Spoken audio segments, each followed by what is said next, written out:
intéresse, ce sont des plantes qui ne consomment pas d'eau, pas de phyto. Donc, nous, on les a d'abord utilisées tout simplement parce que nos céréaliers, à un moment donné, allaient chercher des solutions pour faire de la rotation de culture, donc de la jachère, mais à valeur ajoutée. Donc, on a remis du chanvre sur nos terres d'abord pour cette question-là. Aujourd'hui, il s'avère qu'à peu près une parcelle qui va avoir 2 ans de chanvre, au bout de 2 ans, si on y remet du blé ou de l'orge, on va se retrouver à peu près entre 40 et 60% de traitement phyto les 2 premières années, et un rendement à peu près accru de 10%. Tout simplement parce qu'on a des racines, des rhizomes très profonds qui vont chercher les oligo-éléments. On est sur des plantes très serrées qui vont bloquer l'azote en bas de surface, donc on n'a pas non plus ce qu'on pourrait appeler des mauvaises herbes, même si le champ est en nature, qui va pousser, qui va déranger à la culture. Blague à part, weed en anglais, que certains fumeurs peuvent connaître, veut dire mauvaise herbe. Donc le champ, c'est une adventice, à la base c'est une mauvaise herbe, c'est pour ça qu'elle se débrouille toute seule pour pousser.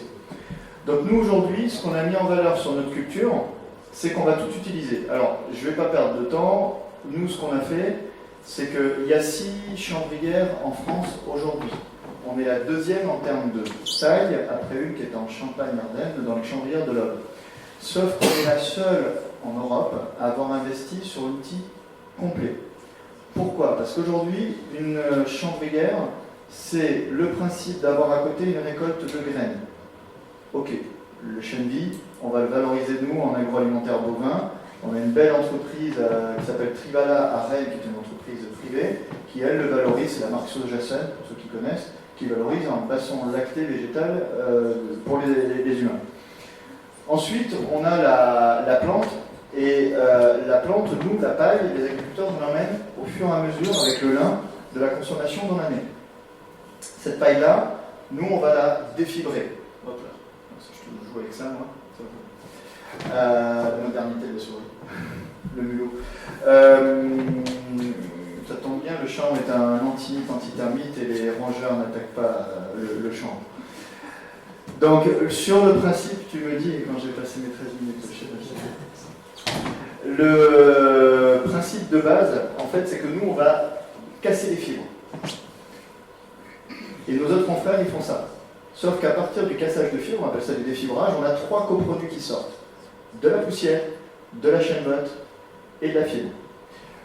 Le gros problème, c'est qu'il y a quasiment 60% de chêne-botte, donc les autres confrères chanvriers sont surtout sur ce marché-là, mais il faut absolument que l'outil industriel consomme la totalité si on veut être viable. Et c'est pour ça que nous, ce qu'on s'est intéressé, c'est qu'on investit sur 3 autres unités de production à côté industriel. C'est-à-dire que quand on va casser notre fibre, la première chose, la poussière, on va en faire un petit produit que vous avez en bas à droite, là. J'en ai pas emmené, mais si vous avez déjà vu des granulés pour les lapins de luzerne ou des granulés de bois pour le poêle à granulés, on utilise la même usine pour le faire, on rentabilise nos outils. En fait, c'est un granulé de poussière, de chanvre et de lin qu'on va conglomérer et qu'on va utiliser pour faire de la chape sèche. C'est-à-dire que ici, vous devez refaire la dalle au sol et refaire le plancher. Plutôt que de couteler une chape liquide, vous allez mettre une chape sèche, vous allez l'égaliser, vous allez poser par-dessus un plancher type bois OSB ou une plaque de fer macelle, et vous allez passer un revêtement de sol. Le gros intérêt, c'est que si jamais 10 ans après, vous devez en faire non plus une salle de spectacle, mais en faire 10 bureaux, et bien vous pouvez repasser des réseaux à l'intérieur, sans recasser tout, reposer votre sol et repasser vos cloisons. Vous avez la modularité. Aujourd'hui, pour les plus sceptiques d'entre vous, on est en train de réaliser des parts de logement avec Bouygues Immobilier sur Paris. Donc on va commencer par 220 logements et on aura plus de 1200 logements réalisés dans 4 ans avec eux. Alors, bêtise, pourquoi? C'est que c'est 99% de masse végétale. Dans le financement de vos projets publics, vous avez des aides. Dans les financements de promotion immobilière, il y a des aides. Et il existe un nouveau label aujourd'hui qui s'appelle Label Construire Ressourcé, qui demande d'avoir une valeur de masse végétale dans son système constructif, et ce système-là emmène une grosse masse également végétale. Ensuite, on a un deuxième coproduit qui sort quand on casse nos pailles. Ça s'appelle de la chêne-botte. Chez nous, on l'a appelé le biofibate de chêne-botte. On va le mélanger avec de la chaux. Donc là, on va aller travailler chez nos confrères avec Saint-Astier, Tradical et d'autres marques de chaux, avec une association qui nous couvre en termes d'assurance qui s'appelle Construire en chambre. Donc on a l'équivalent d'une décennale avec ce système associatif et les couples qui sont faits chaud-chambre. Et on va faire des enduits, des bétons chaud-chambre. À la base, pour de la rénovation, et je vous montrerai tout à l'heure des exemples aujourd'hui de construction neuve sur ces systèmes. Et le troisième produit, c'est la fibre de chanvre. Donc on va la mélanger en composite. Alors, il faut savoir que tout ce qui est cordage marin, de ce qui allait, les tout cabanets qui allaient sur le Loir, ou sur la Loire, et qui permettaient de transporter ce qu'on souhaitait, du grain, du vin, etc., était fait à base de chanvre. Vos jeans, à l'époque, étaient faits à base de lin. Je vous invite à aller voir une petite marque à Nancy qui vient de recréer des jeans français, toile, lin, et fabriqués par des Français à base de donc, des bons jeans bien solides. Le denim de lin. Et là-dessus, ce qui nous intéresse, c'est pourquoi on faisait du cordage avec le chanvre, c'est que c'est un antimite antithermite, et comme je blaguais il y a 2 minutes avec la petite souris que j'ai encore perdue, les souris et les rongeurs n'attaquent pas, ce qui est assez pratique quand vous appelez l'Hermione et que vous êtes en train de traverser l'Atlantique. La fibre équeuse, au milieu, si c'est creux, ça renferme automatiquement de l'air, donc en plus d'avoir de la solidité, ce qui fait qu'automatiquement on a des capacités d'isolation. Et avant d'avoir créé des produits composites comme celui-là, qui est un chanvre lin coton avec 8% de liant polyester, on travaille dans le milieu automobile. Ça fait plus d'une trentaine d'années en fait que nos confrères allemands capitonnent l'intérieur des voitures les moins écologiques du marché, c'est-à-dire BMW, Mercedes, Audi. Tout simplement, ça tient chaud, ça tient froid, pas d'émanation, pas de dilatation, les produits ont des valeurs acoustiques. Donc à partir de là, on ne s'est pas trop frotté la tête. Nous autres confrères travaillons bien également les matières recyclées ou végétales. On a créé des panneaux d'isolation pour le bâtiment. Par contre, ce que vous faites, alors, vous avez des échantillons, je peux vous les faire passer. Ce qu'il faut vous rendre compte, c'est que dès que vous l'avez touché, vous allez tomber malade, vous allez avoir des boutons qui vont apparaître. C'est magnifique. Ces produits-là sont non allergènes reconnus, pas d'émanation de COV pendant le chantier, donc c'est con, mais on protège simplement déjà les personnes qui les posent. Comme l'ensemble des produits que vous avez dans cette salle. C'est une petite chose pour la santé du travail qui est déjà importante. Et la deuxième chose, c'est que, pareil, pendant la durée de vie du bâtiment dans lequel le matériau est utilisé, vous n'avez pas d'émission. Et c'est là qu'il faut prendre aussi et toucher toute la sensibilité du biosourcé. Dans un bâti ancien, on ne se posait pas obligatoirement cette question pourquoi on se sentait bien et pourquoi on se sent confiné entre l'humidité et ce que renvoient les bâtiments contemporains, les cols qu'on vient rajouter, les parquets flottants qu'on vient rajouter, etc. Mais là-dessus, sur ce type de matériau-là, c'est déjà tout l'ensemble du confort que vous allez avoir dans ce type de maison. Et dans la rénovation. Donc nous, aujourd'hui, le gros de notre marché, eh bien, on vient en complément des autres gammes de produits qui vous sont présentés. On va surtout travailler dans le domaine de la plâtrerie et du bâtiment. Hop.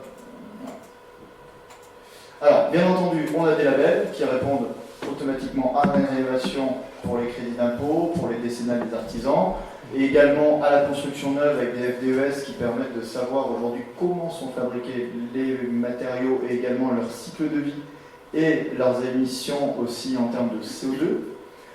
On répond au label de Sourcé. Dans les petites réalisations, cette maison-là, contemporaine, moche ou pas, c'est une maison de lotissement aujourd'hui en Vendée. C'est un système poteau-poutre-bois, 35 cm de chaud-chambre. La totalité des réseaux ont été noyés à l'intérieur. Une finition chaussable, quand vous passez à côté de la maison aujourd'hui, vous n'êtes pas capable de savoir qu'elle est construite en chaud-chambre, sauf que 150 m² habitables, elle consomme 180 € d'énergie par an.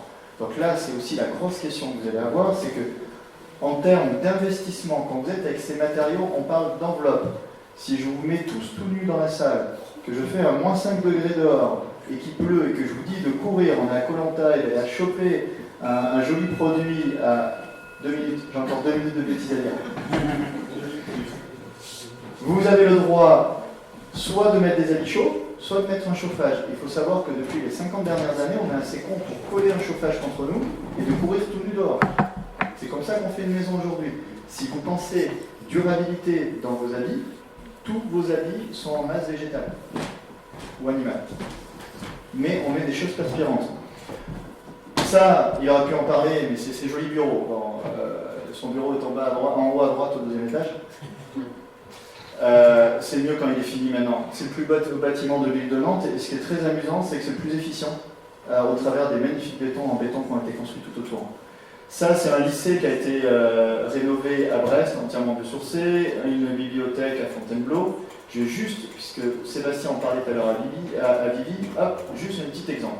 Magnifique école, toute moche, à rénover à Vivi. Le bâtiment, maintenant, se bâtit à 3 ans, si je ne dis pas de bêtises. Il y a un projet architectural.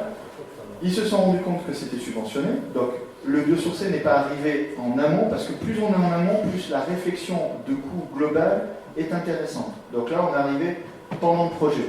Sauf que ce qui est intéressant, c'est que le bureau qui a rendu le projet a remis juste ça à la fin. Alors, je pourrais vous le faire lire plus tranquillement, mais ce qui est important, c'est ça. Le coût global à la fin. Le bâtiment, ça a coûté 32 000 € de plus de rajouter des isolants biosourcés, sauf qu'ils n'ont pas de poste de climatisation, donc pas d'entretien, pas de charge. Ce qui était intéressant, c'est que la première fois que l'élu qui était en charge du projet en a parlé, il parlait financement, projet, etc. Au bout de 2 ans, 1 an et demi, quand il y a eu l'utilisation qui a été faite par les enseignants, ce qui était hyper intéressant, c'était le retour d'expérience des enseignants. Mois d'avril, mois de mai, pas de montée en température.